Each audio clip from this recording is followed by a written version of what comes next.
نحمدہ و نصلی علی رسول الکریم اما بعد فاعوذ باللہ من الشیطان الرجیم بسم اللہ الرحمن الرحیم رب اشرح لی صدری ویسر لی امری واحلل عقدۃ من لسانی یفقہوا قولی۔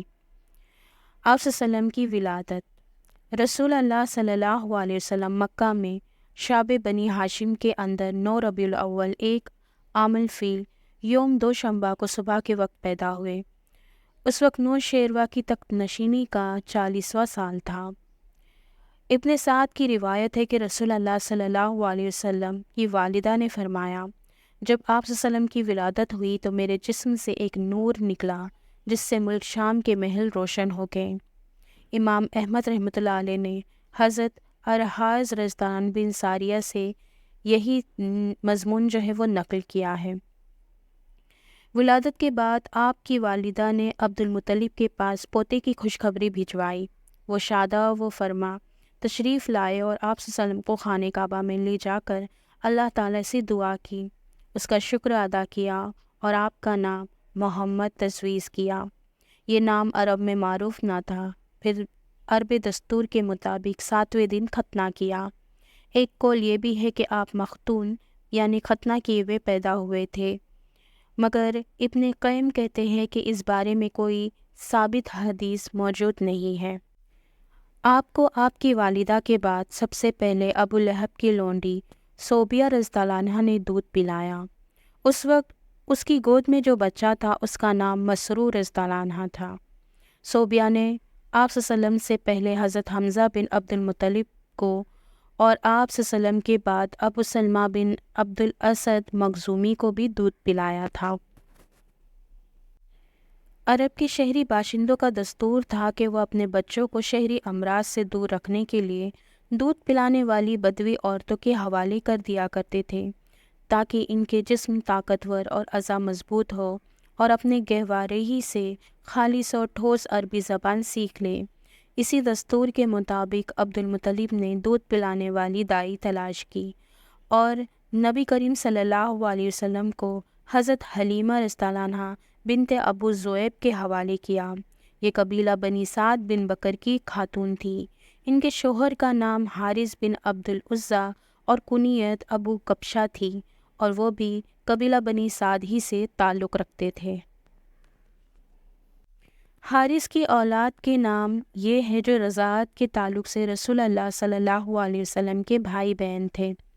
عبداللہ، انیسہ، خزافہ یا جزامہ، انہی کا لقب شیمہ تھا اور اسی نام سے وہ زیادہ مشہور ہوئی۔ یہ رسول اللہ صلی اللہ علیہ وسلم کو گود کھلایا کرتی تھی۔ ان کے علاوہ ابو سفیان بن حارث بن عبد المطلب جو رسول اللہ صلی اللہ علیہ وسلم کے چچیرے بھائی تھے، وہ بھی حضرت حلیمہ رضی اللہ عنہا کے واسطے سے آپ کے رضاعی بھائی تھے۔ آپ صلی اللہ علیہ وسلم کے چچا حضرت حمزہ رضی اللہ عنہ بن عبد المطلب بھی دودھ پلانے کے لیے بنو سعد کی ایک عورت کے حوالے کیے گئے تھے۔ اس وقت عورت نے بھی ایک دن جب رسول اللہ صلی اللہ علیہ وسلم حضرت حلیمہ رضی اللہ عنہ کے پاس تھے آپ کو دودھ پلا دیا۔ اس طرح آپ اور حضرت حمزہ رضی اللہ عنہ دوہرے رضاعی بھائی ہو گئے، ایک صوبیہ رضی اللہ عنہ کے تعلق سے اور دوسرے بنو سعد کی اس عورت کے تعلق سے۔ رضاعت کے دوران حضرت حلیمہ رضی اللہ عنہا نے نبی کریم صلی اللہ علیہ وسلم کے برکت کے ایسے مناظر دیکھے کہ سراپا حیرت زدہ رہ گئی۔ تفصیلات انہی کی زبانی سنیے۔ ابن اسحاق کہتے ہیں کہ حضرت حلیمہ رضی اللہ عنہا بیان کیا کرتی تھی کہ وہ اپنے شوہر کے ساتھ اپنا ایک چھوٹا سا دودھ پیتا بچہ لے کر بنی سعد کی کچھ عورتوں کے قافلے میں اپنے شہر سے باہر دودھ پینے والے بچوں کی تلاش میں نکلی۔ یہ قحط سالی کے دن تھے اور قحط نے کچھ باقی نہ چھوڑا تھا۔ میں اپنی ایک سفید گدی پر سوار تھی اور ہمارے پاس ایک اونٹنی بھی تھی، لیکن بخدا اس سے ایک قطرہ دودھ نہ نکلتا تھا۔ ادھر بھوک سے بچہ اس قدر بلکتا تھا کہ ہم رات بھر سو نہیں سکتے تھے۔ میرے سینے میں بھی بچے کے لیے کچھ نہ تھا، نہ اونٹنی اس کی خوراک دے سکتی تھی۔ بس ہم بارش اور خوشحالی کی آس لگائے بیٹھے تھے۔ میں اپنی گدی پر سوار ہو کر چلی تو وہ کمزوری اور دبلے پن کے سبب اتنی سست رفتار نکلی کہ پورا قافلہ تنگ آ گیا۔ خیر، ہم کسی نہ کسی طرح دودھ پینے والے بچوں کی تلاش میں مکہ پہنچ گئے۔ پھر ہم میں سے کوئی عورت ایسی نہیں تھی جس پر رسول اللہ صلی اللہ علیہ وسلم کو پیش نہ کیا گیا ہو، مگر جب اسے بتایا جاتا کہ آپ صلی اللہ علیہ وسلم یتیم ہے تو وہ آپ صلی اللہ علیہ وسلم کو لینے سے انکار کر دیتی، کیونکہ ہم بچے کے والد سے داد و دہیج کی امید رکھتے تھے۔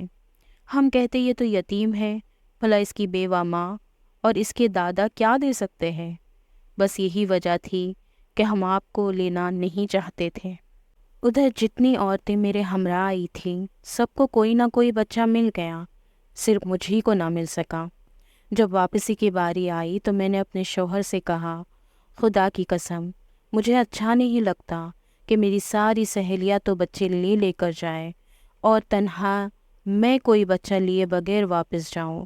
میں جا کر اسی یتیم بچے کو لے لیتی ہوں۔ شوہر نے کہا، کوئی حرج نہیں، ممکن ہے اللہ اسی میں ہمارے لیے برکت دے۔ اس کے بعد میں نے جا کر بچہ لے لیا اور محض اس بنا پر لیا کہ کوئی اور بچہ نہ مل سکا۔ حضرت حلیمہ رضی اللہ عنہا کہتی ہے کہ جب میں بچے کو لے کر اپنے ڈیرے پر واپس آئی اور اسے اپنی آغوش میں رکھا تو اس نے جس قدر چاہا دونوں سینے دودھ کے ساتھ اس پر امڑ پڑے اور اس نے شکم سیر ہو کر پیا۔ اس کے ساتھ اس کے بھائی نے بھی شکم سیر ہو کر پیا۔ پھر دونوں سو گئے، حالانکہ اس سے پہلے ہم اپنے بچے کے ساتھ سو نہیں سکتے تھے۔ ادھر میرے شوہر اونٹنی دوہنے گئے تو دیکھا کہ اس کا تھن دودھ سے لبریز ہے۔ انہوں نے اتنا دودھ دوہا کہ ہم دونوں نے نہایت آسودہ ہو کر پیا اور بڑے آرام سے رات گزاری۔ ان کا بیان ہے کہ صبح ہوئی تو میرے شوہر نے کہا، حلیمہ خدا کی قسم تم نے ایک بابرکت روح حاصل کی ہے۔ میں نے کہا، مجھے بھی یہی توقع ہے۔ حلیمہ رضی اللہ عنہا کہتی ہے کہ اس کے بعد ہمارا قافلہ روانہ ہوا۔ میں اپنی اسی خستہ حال گدی پر سوار ہوئی اور اس بچے کو بھی اپنے ساتھ لیا، لیکن اب وہی گدی خدا کی قسم پورے قافلے کو کاٹ کر اس طرح آگے نکل گئی کہ کوئی گدھا اس کا ساتھ نہ پکڑ سکا۔ یہاں تک کہ میری سہیلیاں مجھ سے کہنے لگی، او ابو ذؤیب کی بیٹی، ارے یہ کیا ہے، ذرا ہم پر مہربانی کر، آخر یہ تیری وہی گدی تو ہے جس پر تو سوار ہو کر آئی تھی؟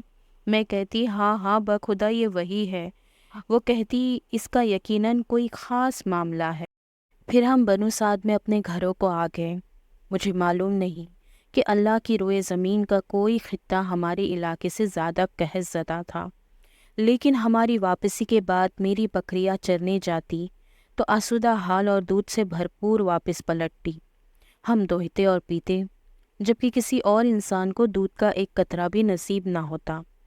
ان کے جانوروں کے تھنوں میں دودھ سرے سے رہتا ہی نہ تھا، حتیٰ کہ ہماری قوم کے شہری اپنے چرواہوں سے کہتے کہ کمبختو، جانور وہی چرانے لے جایا کرو جہاں ابو ذؤیب کی بیٹی کا چرواہا لے جاتا ہے، لیکن تب بھی ان کی بکریاں بھوکی واپس آتی، ان کے اندر ایک قطرہ دودھ نہ رہتا، جبکہ میری بکریاں آسودہ اور دودھ سے بھرپور پلٹتی۔ اس طرح ہم اللہ کی طرف سے مسلسل اضافے اور خیر کا مشاہدہ کرتے رہتے، یہاں تک کہ اس بچے کے 2 سال پورے ہو گئے اور میں نے دودھ چھڑا دیا۔